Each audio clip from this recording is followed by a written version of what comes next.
The 5 members of the Bali Nine sent home by Indonesian authorities have spent their first night in Australia in almost 20 years.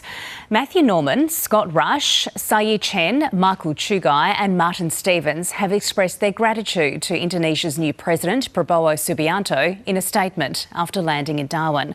They've been taken to a non-disclosed location for what the government describes as rehabilitation and reintegration, and the men have requested privacy. Indonesia correspondent Bill Birtles has more.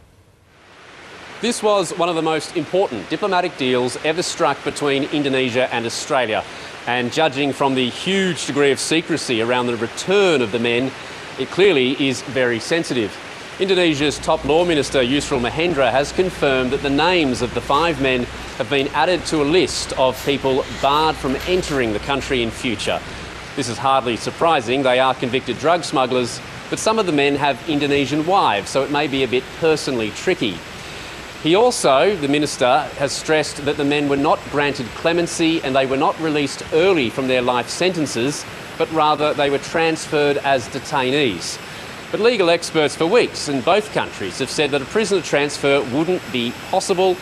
And even though Prime Minister Albanese has spoke of the men now being in rehabilitation, government officials have indicated that having returned home, they are now free. So this looks like Indonesia has released them early on humanitarian grounds. You might think that would be controversial here, but on the contrary, Indonesia's government is planning to do the same for another convicted drug smuggler later this week. Mary Jane Veloso, a woman who was due to be executed alongside 2 members of the Bali Nine back in 2015, but she received a late-minute reprieve.